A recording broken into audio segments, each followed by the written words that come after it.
You ever wonder why the holiest site in modern Christianity sits on top of a place layered with death, secrecy, and ancient sun cults? No? Then you've clearly never looked past the glossy tourist brochures or the sweet-smiling bishops selling sanctity like it's a brand. The Vatican, specifically the territory under St. Peter's Basilica, is not some innocent patch of sanctified land. It's an engineered monument sitting atop a network of buried power.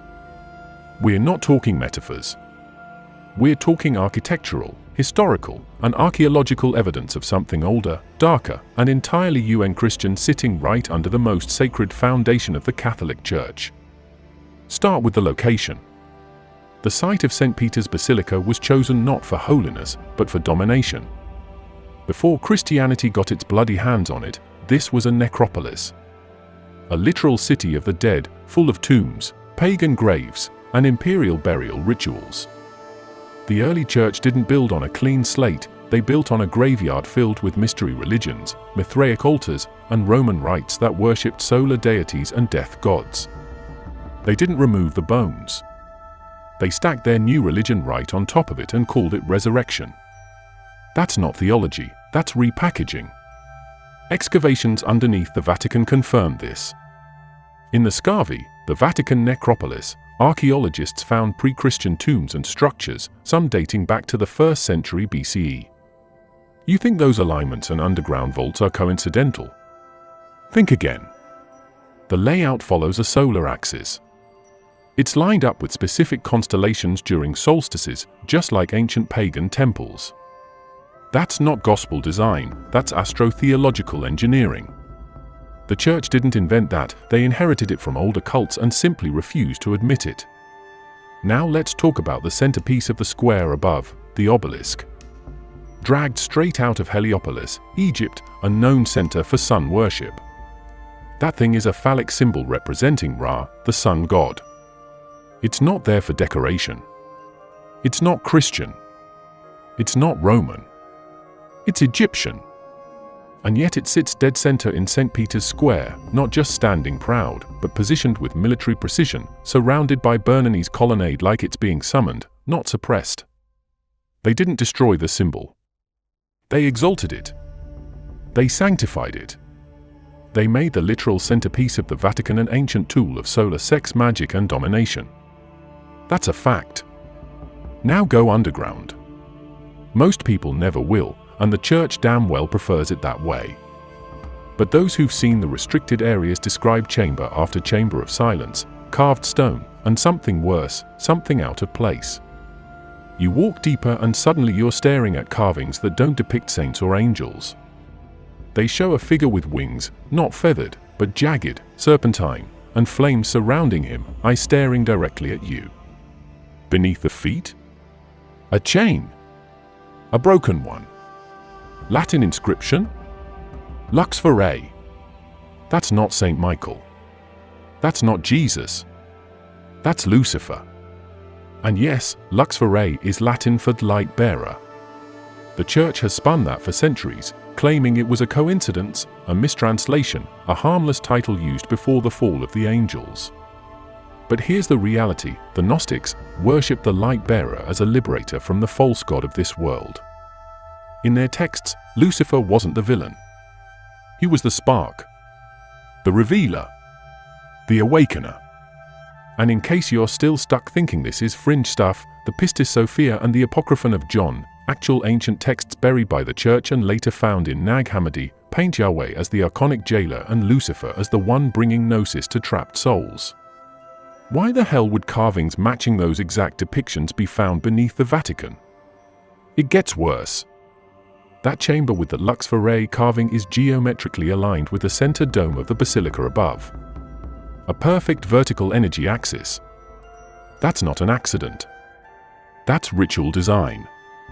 In occult practice, vertical alignment between altars and power points is used for invocation. You build down and you summon up. This is ritual architecture 101, and the church knows it. They just dress it in incense and robes and hope you never notice. But here's the kicker. The Vatican doesn't let tourists or even most clergy into these spaces. Why? Because there's nothing sacred down there. There's only power. And truth. The kind of truth that explodes the fairy tale of the loving church built on fisherman faith. This isn't Peter's rock. This is Lucifer's foundation stone, and it's been there long before Constantine, before the councils, before the fraud of papal infallibility ever existed. You want physical proof?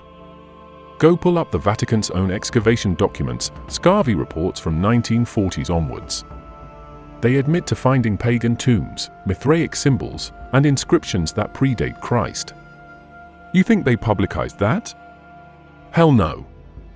They buried it again, just like they did with the Gospel of Thomas and the Book of Enoch, anything that challenged the narrative.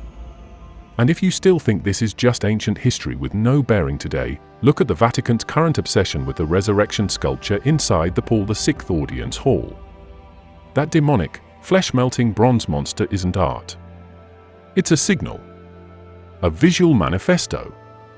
It shows you exactly what they venerate beneath the surface: chaos, transformation, and a God who rises not in peace, but in fire and distortion.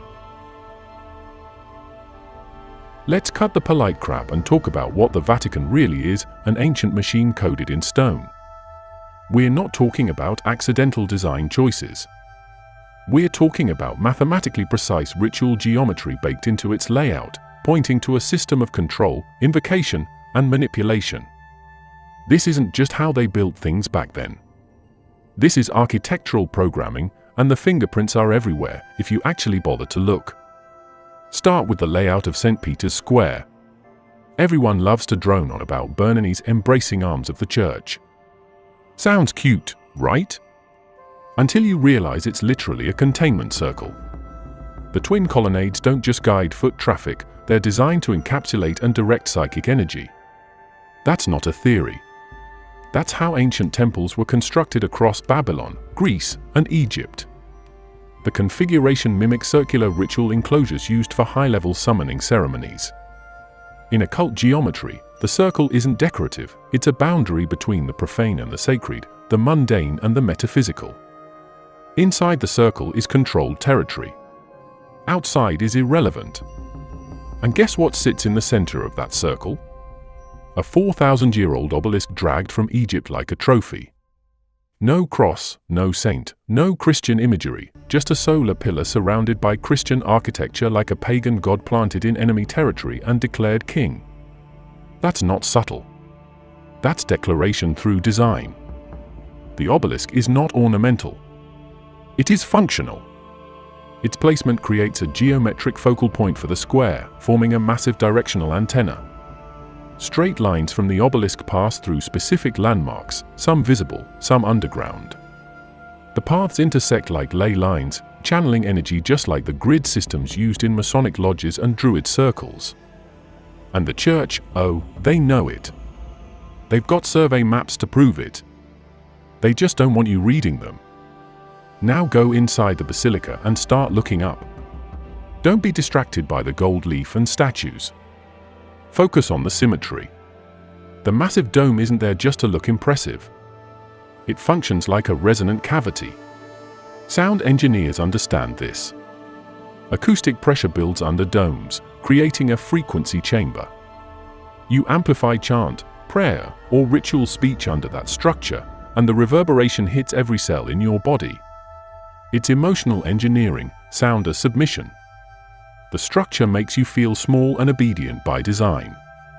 Combine that with iconography towering above you, judging you, surrounding you, and you've got psychological warfare wrapped in religious decor. Look at the floor plans. The Vatican's architects followed a strict axis alignment principle, locking in spatial control through cardinal direction. True north alignment. East-facing entrances. It's textbook for ceremonial magic. Crowley talked about this. Agrippa broke it down centuries before him. You don't build this way by accident. You build it because you understand how to harness energy flows, how to invoke specific forces depending on your directional geometry. That's not Christianity. That's Hermeticism with a robe on. Then there's the pattern repetition. Every symbol is repeated in 3s, 7s, and 12s. Why? because those numbers hold ritual significance in both Kabbalah and Pythagorean mysticism. The layout of the nave, the number of steps in sacred staircases, the arrangement of altars, all calculated. Go measure them. They follow sacred geometry ratios, particularly the golden ratio and the Vesica Pisces. That's the same geometry used in ancient mystery schools, from Eleusinian rites to the temples of Isis. This is not decorative flair. This is ritual math. Now let's talk about the forbidden zones. The Vatican has entire chambers that even cardinals aren't allowed to access without clearance. One of those zones includes a restricted architectural section shaped in a downward-pointing triangle, an inverted delta. Anyone into esoterics knows what that is, the symbol of the divine feminine, but in inverted form, it represents manifestation from the spiritual into the material, or in darker schools, the descent of higher entities into lower planes. It's used in ritual setups to receive influence from above, if you know what above really means in this context. The Church didn't invent that symbol. They co-opted it. And they placed it in one of the most secure areas of their headquarters. Let's talk about the black floors. You'll notice in multiple high sanctums of the Vatican, including the Papal Audience Hall and select chapels, the use of checkerboard flooring. Black and white tiles. That's not just classical Renaissance design. That's duality symbolism, the balance of light and dark, order and chaos. It's the same floor pattern you find in Masonic temples. Go compare. You think it's a coincidence the papal throne faces it? It's staged. It's a theater of authority built on esoteric lore. Even the statues tell the story. Look closer. You'll find angels holding objects that don't appear in biblical texts, sun wheels, orbs with crosses, keys with triple bows. Those are ancient symbols predating Christianity. Some trace back to Sumerian seals, some to Zoroastrian rituals. The Vatican didn't remove the paganism. They crystallized it in marble and made you kneel to it. And no one talks about the room with no name, the chamber between the Sistine Chapel and the private papal apartments. Floor schematics leaked during restoration work in the late 1980s revealed an octagonal room, perfectly symmetrical, with no windows and a ceiling painted black. No photos. No official function. But experts in sacred geometry recognize it immediately. It's a microcosm chamber. Used in high-level occult operations to create energetic convergence points. You isolate intention, reduce external influence, and generate symbolic ignition. Whether they still use it or not is irrelevant. The point is, they built it, and they never told the world why. Deep inside the Vatican's secret archives, not the publicly curated library, but the real one, the Archivum Secretum Apostolicum Vaticanum, they house a massive collection of documents that have been sealed off from scholars, journalists, and even high-ranking clergy. We're talking 50 miles of shelving. Not metaphorically, literally. Shelves containing everything from handwritten letters by occultist popes to banned grimoires, suppressed gospels, and texts predating Christianity altogether. You think they've been hoarding scripture just to preserve it? No. They've been curating the truth, cherry-picking what the public is allowed to read and burying what threatens control. Now let's talk about one of the most toxic items in their possession, fragments of the original Codex Gigas, also known as the Devil's Bible. The official copy is in the Czech Republic, sure, but what's never been admitted publicly is that the Vatican has recovered missing pages. Pages that didn't just disappear over time, they were deliberately removed. According to leaked accounts from restoration specialists and former Vatican archivists, these pages included detailed invocations, not of the Abrahamic God, but of an entity referred to as Phasphoros, the light of the abyss. That name appears nowhere in canonical scripture but frequently in apocryphal and esoteric writings where Lucifer is portrayed not as the enemy, but the awakener. One of those fragments, still untranslated in public records, reportedly includes a ritual passage describing how the flame of rebellion enters the vessel of flesh through language unspoken, beneath stone consecrated by the old priests. That's not a metaphor. That's a damn ritual. Written in Latin mixed with ancient Greek, This passage corresponds almost word for word with a Gnostic spell from the Books of Jude, a manuscript found in Egypt, banned by the early church, and now shelved out of public reach in the Vatican's own damn vaults. Let's be real. If this was nonsense, if it meant nothing, they wouldn't guard it like a state secret. They wouldn't need exorcists on staff. They wouldn't be encrypting sections of their own archive catalogues. Yes, that's right, encrypted. A 2002 internal audit revealed that portions of the archive database are accessible only through rotating ciphers assigned to specific clerical ranks. Not passwords. Not clearance. Ciphers. That's not how you store scripture. That's how you protect classified operations. One former Jesuit whistleblower, his name scrubbed, but his voice is on record, claimed he personally handled a box labeled Scriptum Lux 243.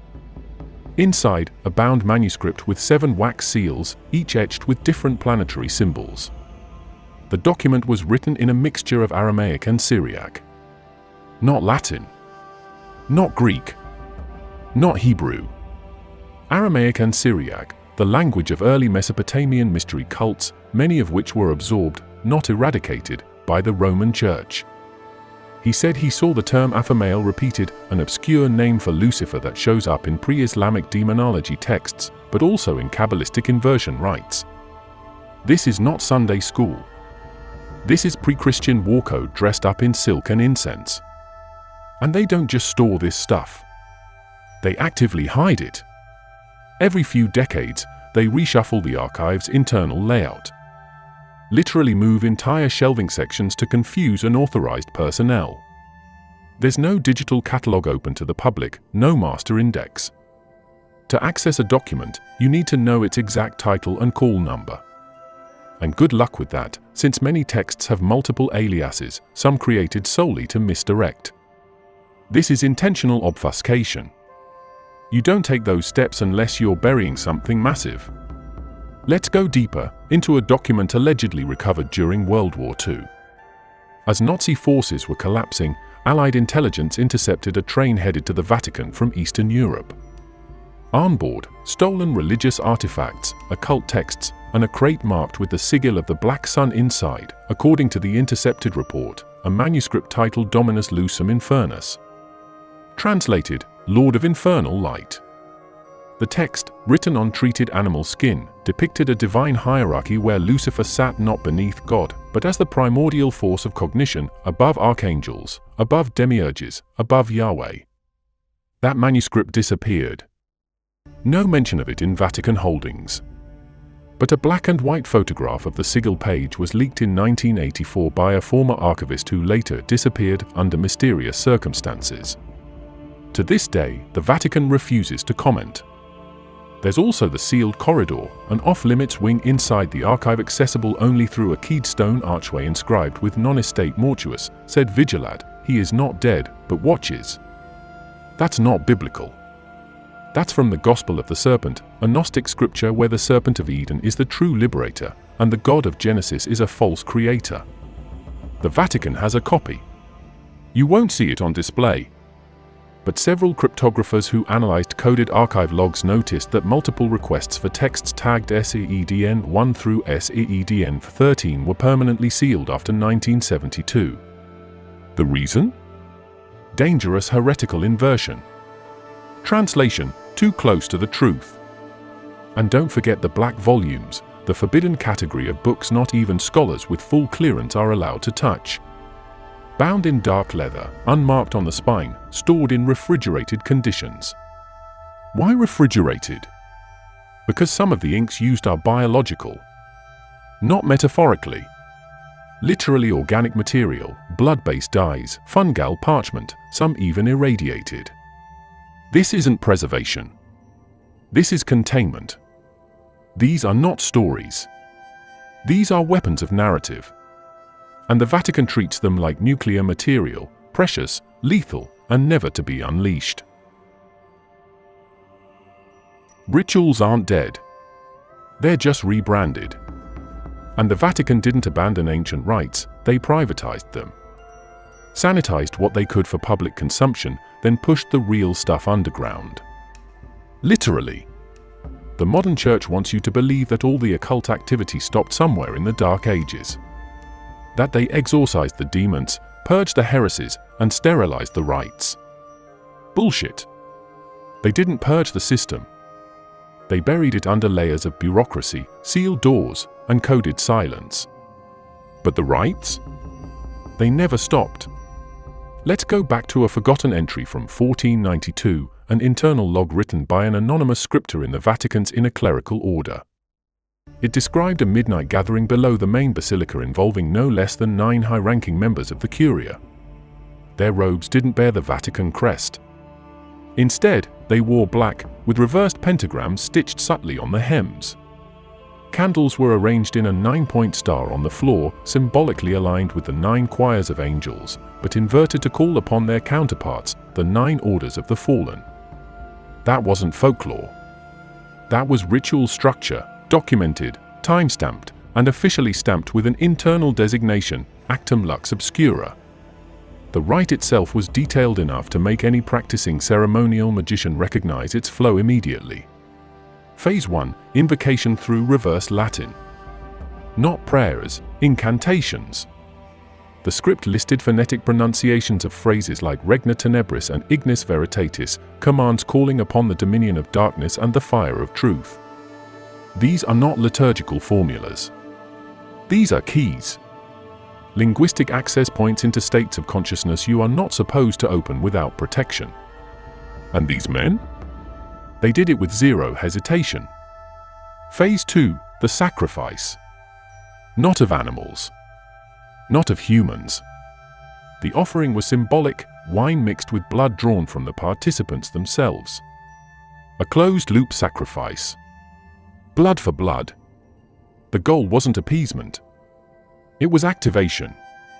Bloodletting as a binding contract. This wasn't ancient history. This was the 15th century, documented by insiders, buried under layers of theological bullshit, and rediscovered in 1934 by a Jewish historian with ties to the Zoharic schools. He attempted to publish a translation under the title The Hidden Flame of Rome. The manuscript was seized. The publisher was raided. The historian disappeared. His name was Abraham Elbaz. Good luck finding any trace of him in modern databases. Scrubbed clean. Jump forward to 1976. A Jesuit seminarian named Giovanni Luca reportedly broke into a sealed lower chamber beneath the Vatican's Congregation for the Doctrine of the Faith. He claimed to have found remnants of a long-unused ritual chamber, blackened walls, a circular floor carved with inscriptions in Greek and Syriac, and a single throne with no Christian symbolism anywhere on it. What it did have was a crest, 2 serpents coiling around an upward-facing flame.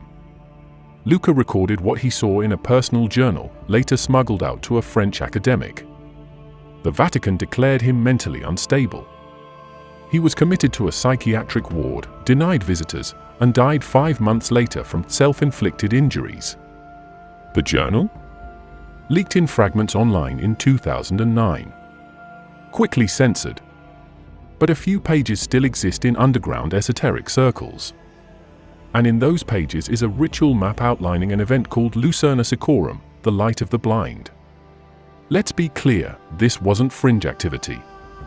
This wasn't rogue clergy doing weird shit in the shadows. This was a system. A structure. Repeated, reinforced, and protected. Former insiders talk about the midnight rehearsals where selected members of the Curia are brought into simulation rituals, not for worship, but for conditioning. Psychological breakdowns followed by immersion in archetypal roles. The serpent. The watcher. The bearer of flame.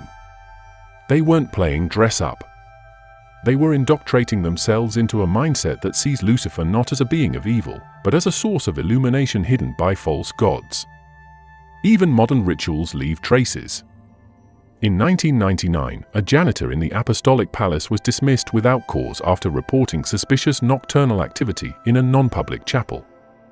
He described strange chanting, unscheduled lighting, and men in black robes entering through a concealed passage. He filed a formal complaint with Vatican security. A week later, he was deported. No trial. No statement.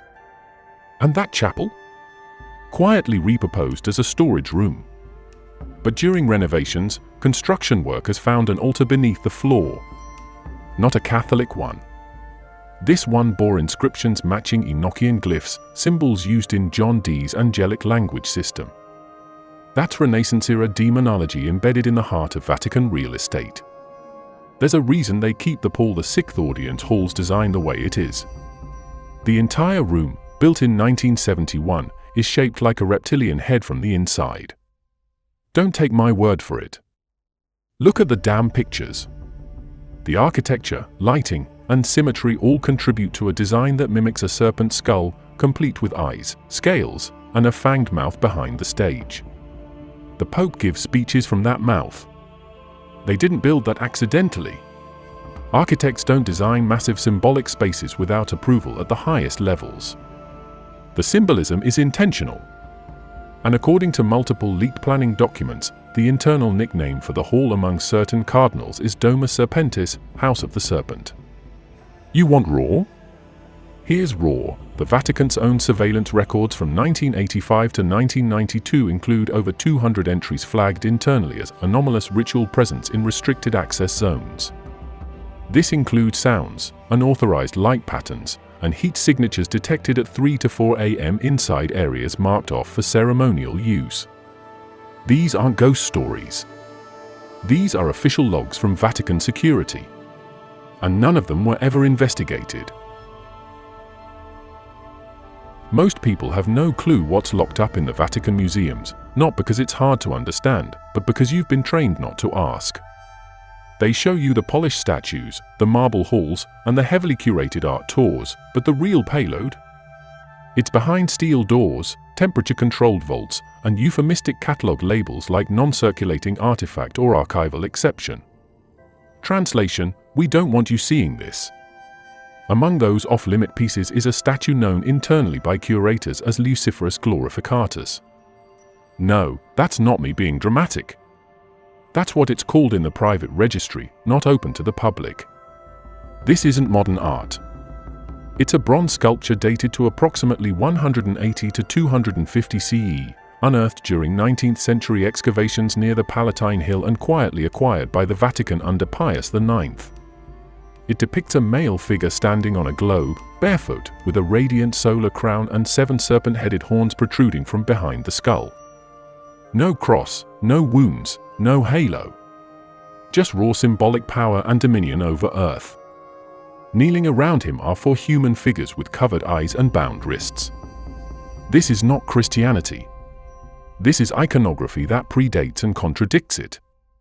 Why is this in Vatican possession? Because the Church doesn't destroy power, they collect it. The public never sees this piece. No pictures exist online. No press releases. But ex-museum staff and 2 researchers, Dr. Eric Thulman and Maria Paerds, both confirmed its existence during a brief restoration period in 1986.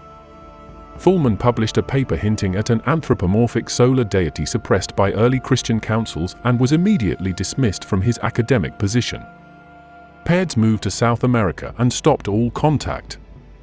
You connect the dots. Now, go deeper into the archives and you'll hit a category labeled Documenta Artium Execrata. This is the Church's collection of heretical or blasphemous art, most of it confiscated, not commissioned. Think ancient depictions of divinities the Church doesn't recognize, or doesn't want you to recognize. One of these is a wall fragment from a Mithraic chamber showing a winged being descending from the stars with a torch in one hand and a book in the other. The Latin underneath translates to, "the light before the law." This mural is kept in a crate marked "Do not transport without bishop clearance." That's not a precaution. That's a ritual protocol. They're not worried about damage.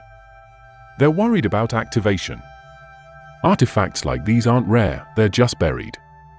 The Vatican owns over 100,000 pieces that have never been publicly displayed. Among them are Gnostic reliquaries, pre-Christian Zoroastrian tablets, and medallions showing serpents crowned with halos.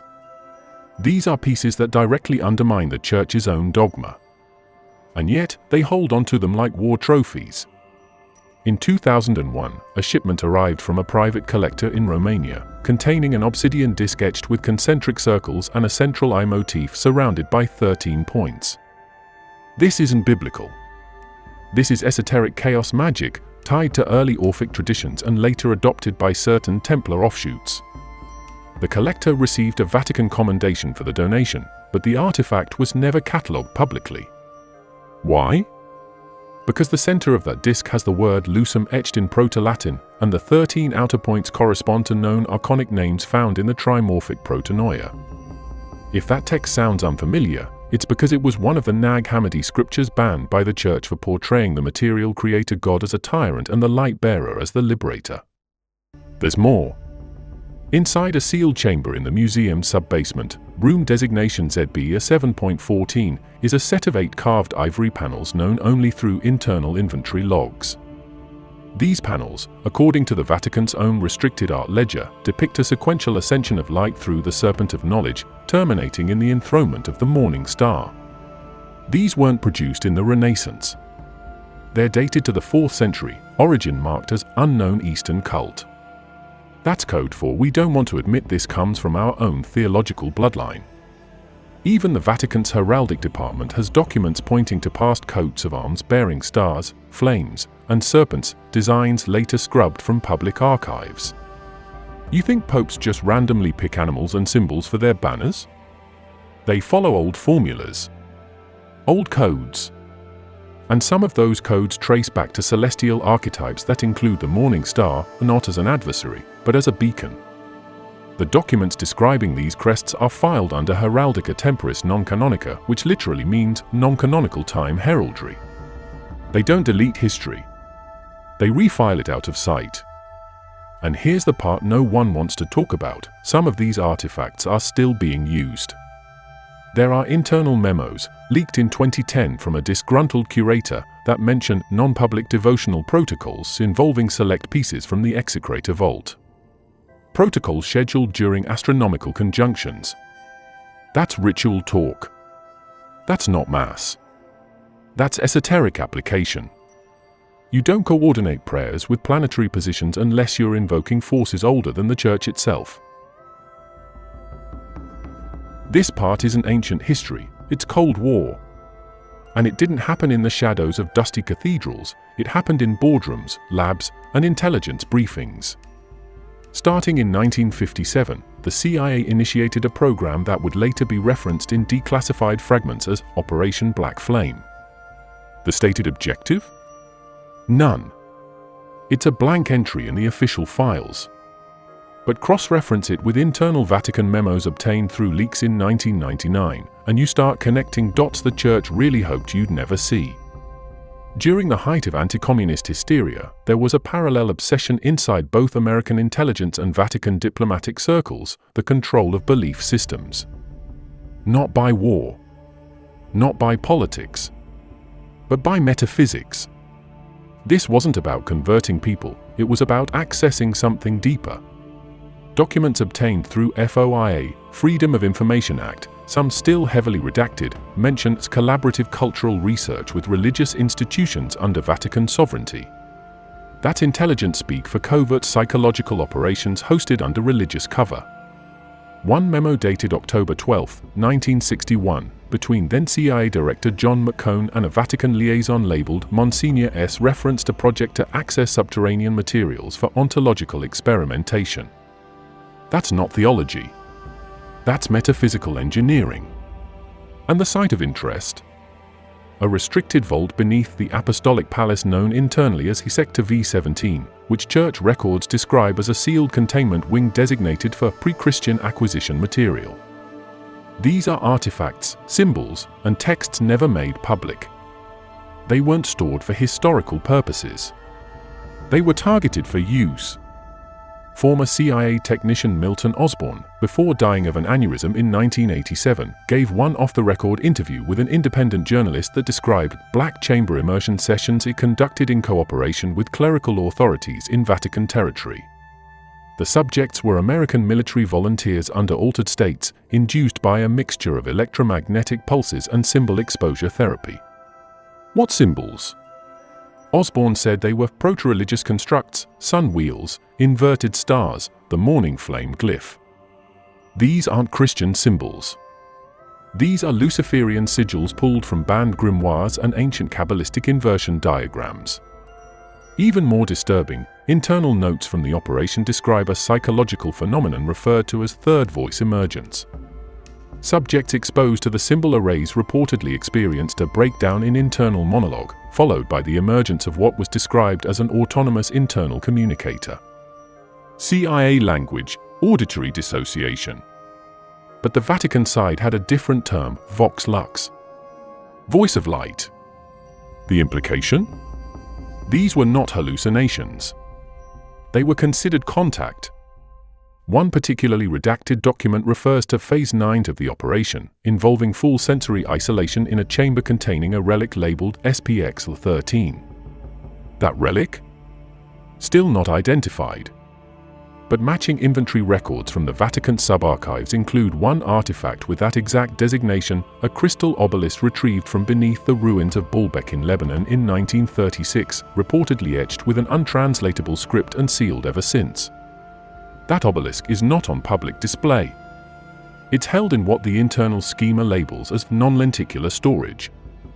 Translation: access forbidden, movement restricted, not to be viewed through any magnifying or enhancing lenses. Why? Because they're not worried about breaking it. They're worried about what it emits. There's also evidence that audio from the sessions was transcribed and studied by Vatican linguists.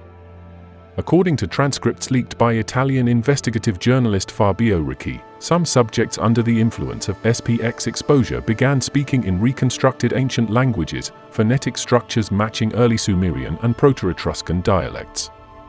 Words repeated often? Afamael, Zerata, and Shinara.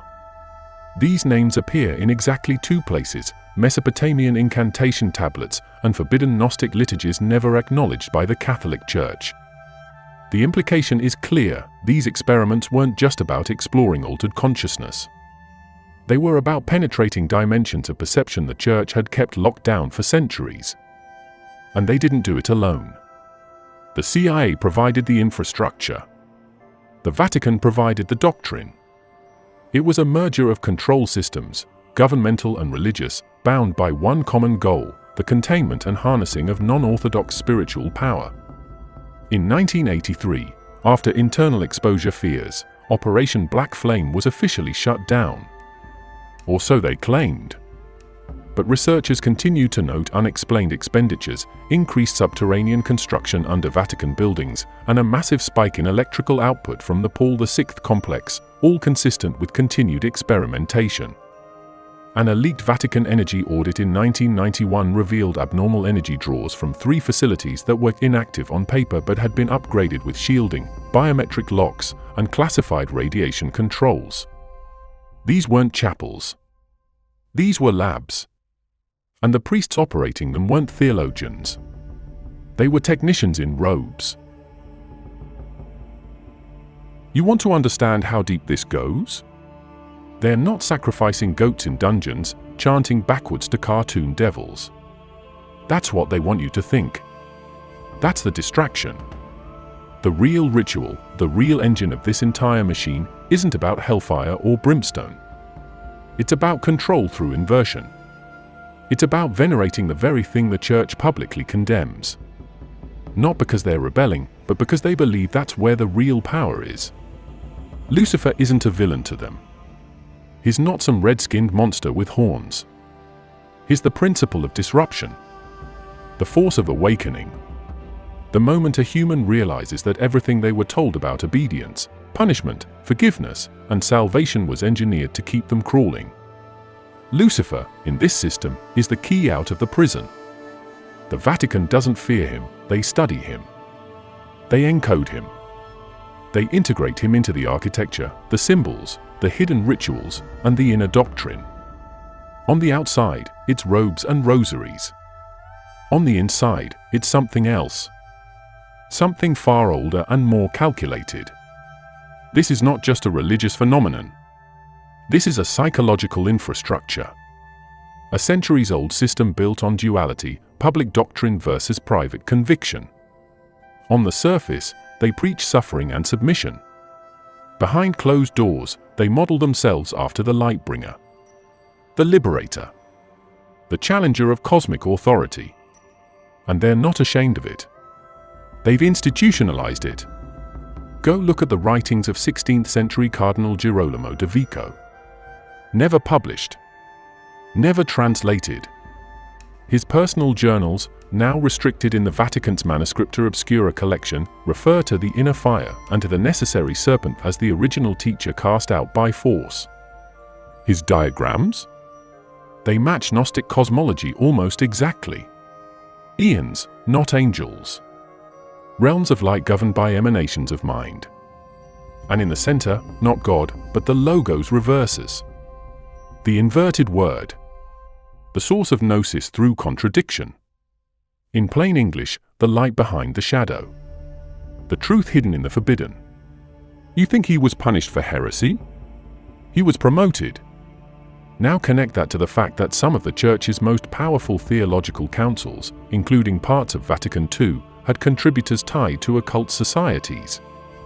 Archbishop Annibale Bugnini, the guy who rewrote the entire Catholic Mass in the 1960s, was outed by internal Vatican memos as being linked to esoteric lodges in Paris. He wasn't defrocked. He was sent to Iran as a diplomatic envoy. Meanwhile, the liturgy he helped create stripped out massive portions of traditional prayer structure and replaced them with linguistic patterns that mirror ceremonial invocation formulas. Go read both side by side. The shape is still there. The direction just flipped. This is about inversion. Turning the cross upside down doesn't mean defiance. It means reclaiming it. Using the symbol of domination as a device of liberation.